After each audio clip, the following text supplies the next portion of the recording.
Hello everyone, good morning. हमने models की series को शुरू कर दिया था जिसमें हमने कैन और कुड के इस्तेमाल को अच्छे से देख लिया था। और आज से हम मे के इस्तेमाल को शुरू करेंगे कि मे का इस्तेमाल कैसे किया जाए। तो चलिए आइए देखते हैं। देखिए, मे का मतलब होता है सकता हूँ, सकती हैं, सकते हैं, सकते हो या सकती हैं। वाक्य के अंत में, किसी हिंदी वाक्य के अंत में क्रिया के साथ इनमें से आपको कुछ भी दिखाई दे तो मे लगाना है। ठीक है, वाक्य में मे लगाना है सेंटेंस ट्रांसलेशन करते समय। अब आपके दिमाग में एक प्रश्न उठेगा कि जब मैंने कैन मॉडल्स के बारे में सिखाया था, कैन का इस्तेमाल सिखाया था, तो वहाँ पे भी मैंने कहा था कि वाक्य के अंत में सकता हूँ, सकती है या इनमें से कुछ भी रहे तो कैन लगाते हैं। और आज मैं कह रहा हूँ कि मे लगाते हैं। तो दोनों में फ़र्क क्या है? मतलब कैन कब लगाएंगे और मे कब लगाएंगे, तो इसको ध्यान से समझिए। जब भी आप कोई वाक्य कह रहे हैं, कोई भी हिंदी वाक्य, और उसके अंत में इनमें से कुछ भी रहे, लेकिन आप बात करेंगे संभावना की यानी कि पॉसिबिलिटी, अनुमति यानी कि परमिशन, अनुरोध यानी कि रिक्वेस्ट। मतलब आप सेंटेंस बोल रहे हैं लेकिन आपका फीलिंग, आपका जो इमोशन है वो पॉसिबिलिटी की है, अनुमति हाँ परमिशन की है या अनुरोध रिक्वेस्ट की है, तब में लगाएंगे। ठीक है। कैन हम लगाते हैं जब ताकत की बात होती है, ताकत, एबिलिटी। ठीक है, एबिलिटी की बात होगी तब कैन लगाएंगे। नहीं तो अगर पॉसिबिलिटी की बात हो रही है, अनुमति परमिशन की बात हो रही है या फिर अनुरोध रिक्वेस्ट की, तब में लगाएंगे। आइए कुछ सेंटेंसेस से इसको समझते हैं। ठीक है, यहाँ पे कुछ सेंटेंसेस मैंने लिखे हुए हैं। क्या मैं बाहर जा सकता हूँ? ठीक है, क्या मैं बाहर जा सकता हूँ। इस वाक्य में अनुमति का बोध हो रहा है, मतलब एक टाइप का परमिशन मांगा जा रहा है। ठीक है, अनुमति, परमिशन मांगा जा रहा है। तो जब भी परमिशन मांगने की और या परमिशन देने की बात आएगी ना, तब हम मे लगाएंगे। ठीक है, जैसे हम टीचर से बोलते हैं ना, may I drink water, may I drink a glass of water, या मे आई कम इन सर। तो हम परमिशन मांग रहे हैं ना, परमिशन मांग रहे हैं, क्या मैं अंदर आ सकता हूँ, मे आई कम इन सर। तो यहाँ पे भी परमिशन मांगा जा रहा है, तो यहाँ पे मे लगाएंगे। एक और सेंटेंसेस है, आज वर्षा हो सकती है। अब देखिए, इस वाक्य में बारिश होने की संभावना व्यक्त हो रही है। संभावना मतलब क्या? पॉसिबल है कि आज बारिश होगी, पॉसिबिलिटी। ठीक है, पॉसिबल है, चांसेस है कि बारिश होगी, 100% इंसान श्योर नहीं है। तो जब आप श्योर नहीं है और पॉसिबिलिटी की बात हो रही है, तब मे लगाएंगे। एक और सेंटेंस है, क्या मुझे एक गिलास पानी मिल सकती है। इस वाक्य में अनुरोध यानी कि रिक्वेस्ट किया जा रहा है, भैया एक गिलास पानी पिला दो, क्या मुझे एक गिलास पानी मिल सकता है, तो रिक्वेस्ट किया जा रहा है। तो जब भी हम रिक्वेस्ट की भी बात करेंगे ना, रिक्वेस्ट की, तभी भी मे लगाएंगे। आई होप कि आपको समझ में आ गया होगा। चलिए इसको थोड़ा और अच्छे से समझते हैं अगले की स्लाइड में।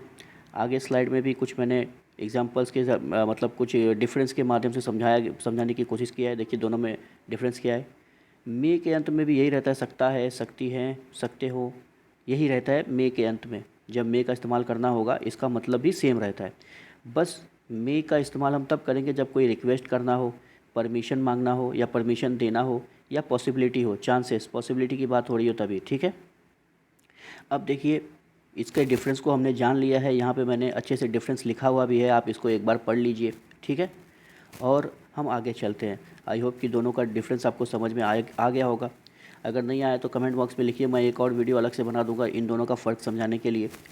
अब कुछ सेंटेंसेस देखते हैं जिससे आपको और अच्छे से क्लियर हो जाएगा। ठीक है, तो देखिए कुछ सेंटेंसेस मैंने यहाँ पे लिए हैं। सबसे पहले हम स्ट्रक्चर देख लेते हैं।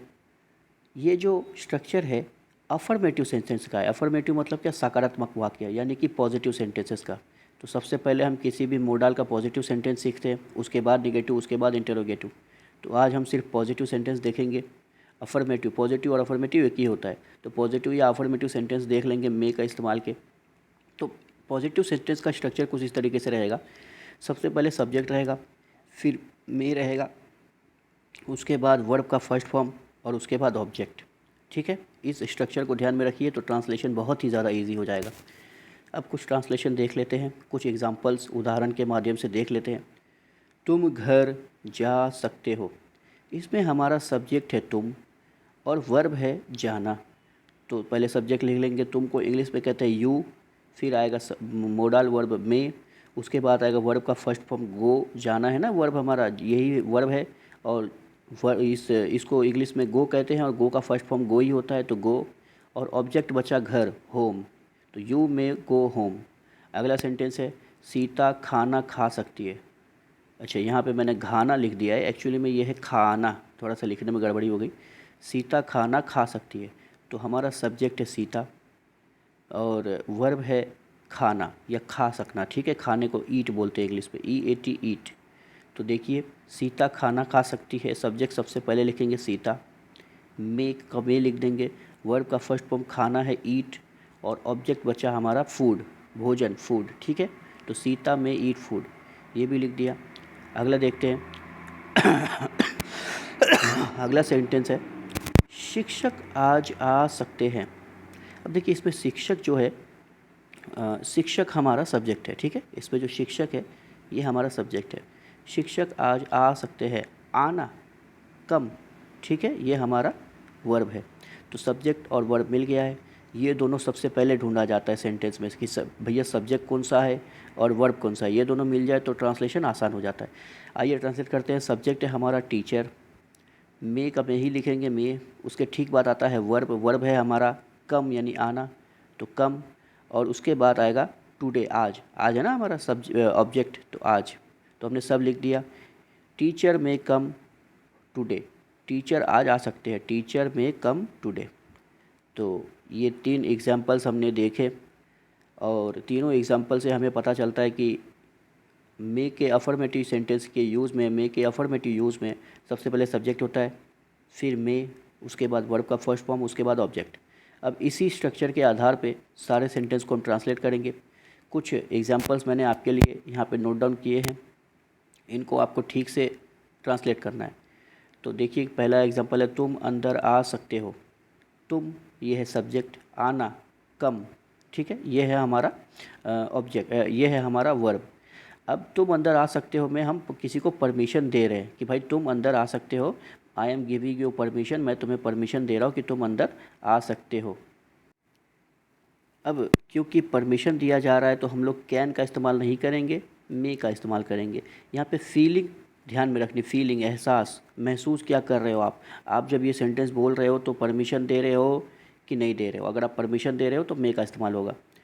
वे लोग खाना खा सकते हैं। अब वे लोग, ये हमारा सब्जेक्ट है, खाना खा सकना, खाना ईट, ये हमारा वर्ब है। आज वर्षा हो सकती है।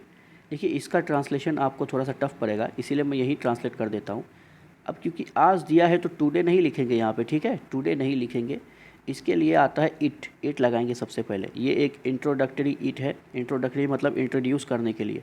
इट के 2-3 इस्तेमाल होते हैं, उसमें एक होता है इंट्रोडक्शन देने के लिए कि इट इज़ अ पेन, यह एक कलम है, ये तो एक इस्तेमाल हो गया।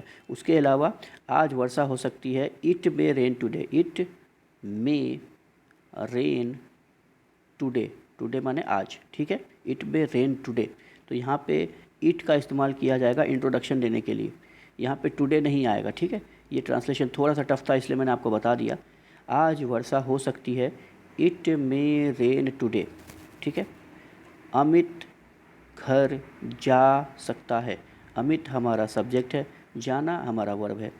तुम मेरा शर्ट पहन सकते हो, तुम हमारा सब्जेक्ट है, पहनना, वियर, पहनने को इंग्लिश में कहते हैं वियर, ये हमारा वर्ब है। अब तुम मेरा शर्ट पहन सकते हो, इसमें परमिशन दिया जा रहा है। ठीक है, परमिशन, तो वियर। आप इस घर में रह सकते हैं, आप हमारा सब्जेक्ट है, रहना, स्टे, रहने को इंग्लिश में कहते हैं स्टे, STAY, स्टे, ये हमारा वर्ब है। आप मुझसे मिल सकते हैं, आप हमारा सब्जेक्ट है, मिलना, मीट, MEET, मीट, मीट मिलना, मिलना, ये हमारा वर्ब है। मेरा भाई आ सकता है। अच्छा, यहाँ पे खाली आ लिखा हुआ है, एक्चुअली में है आज। ठीक है, आज, तो मेरा भाई आज आ सकता है, यहाँ पे जा है, आप आ लिखिए या जा लिखिए, कोई फ़र्क नहीं पड़ता है। मेरा भाई आज आ सकता है या मेरा भाई आज जा सकता है, दोनों को ट्रांसलेट कीजिए। तो आने जाने को कम और गो कहते हैं, पता ही है। मेरा भाई सब्जेक्ट है, मेरा भाई, my brother is a subject, आना या जाना, कम या गो, दोनों में से कोई भी चलेगा, ये हमारा वर्ब है। तो आई होप कि आप इन सेंटेंसेस को ट्रांसलेट करेंगे। ऐसे ही कुछ और सेंटेंसेस भी बनाइए और कमेंट बॉक्स में भी लिखिए, प्रैक्टिस करते रहिए। आपने मुझे इतना समय दिया, आपका बहुत बहुत धन्यवाद।